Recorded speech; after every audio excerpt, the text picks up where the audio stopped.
Hi, this video is about flower bed designs. If you are looking for latest and attractive flower bed ideas, then this is the right place for you, because in this video we are not going to share with you designs but also will give you the tips to implement these ideas in your home garden. Flowers make any landscape more beautiful, but there are few things to know about how to design a flower bed for maximum impact. By keeping these concepts in mind, even beginners can create a bloom-filled yard that will look pro level. The best flower garden designers incorporate various flowering plants, including short-term annuals, seasonal bulbs, ornamental grasses, and vines. Before starting your flower garden design, research which plants will grow best in your area, their colors and blooms, and any special care they might need. Your local extension office or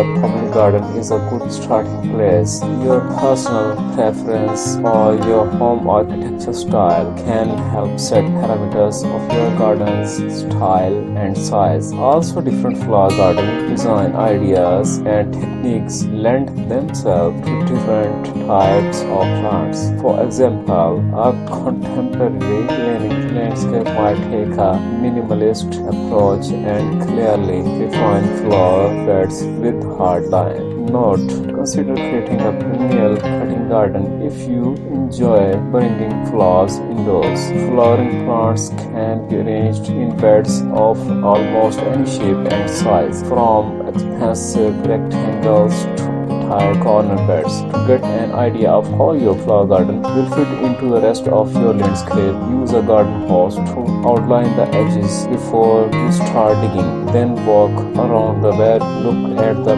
proposal garden from every viewpoint. Test if you will be able to access plants in the middle or if you will need to include a path. If you are looking for flower garden ideas for beginners, start small. You can continually expand your plan if you want or go bigger next year. Once you have decided on your flower garden's design, shape and size, it's time to put your plants research into action. Decide on show-stopping plants you want for a focal point. Flower sizes, year-round interest, bloom time and color combinations. Also consider bonus attributes such as fragrance and whether the flowers attract butterflies, hummingbirds, and other pollinators. When selecting flowering plants, match their light needs to what your garden offers. If plants don't get the amount of sun they need, they won't bloom as well. Consider a plant's full height when making your selections. For example, if you want to plant a colorful foundation garden all along the front of your house, the tallest plants will need to go in the back, but they should not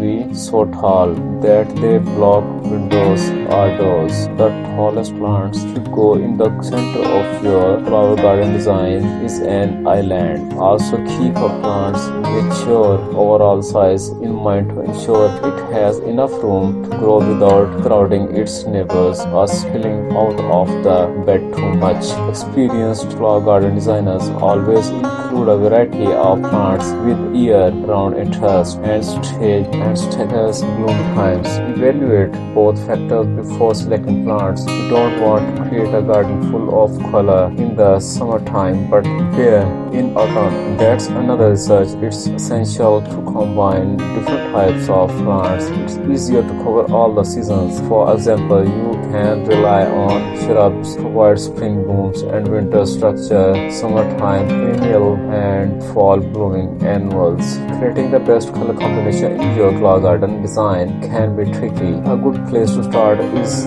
the color wheel. For example, gardens planted in shapes of the same hue, like pink, are pleasing to the eye. Colors next to each other on the color wheel, like purple and red, look good together. So do colors across from each other, like purple and yellow. When laying out your flower garden design, aim to have more than one of each type of plant repeated throughout the bed. It's a visual design trick that creates cohesiveness so flower bed feel less jumbled than a hodgepodge collection of of plants. Flower garden designers know that including at least 3 or any odd number of the same kind of plant in a grouping is most pleasing to the eye.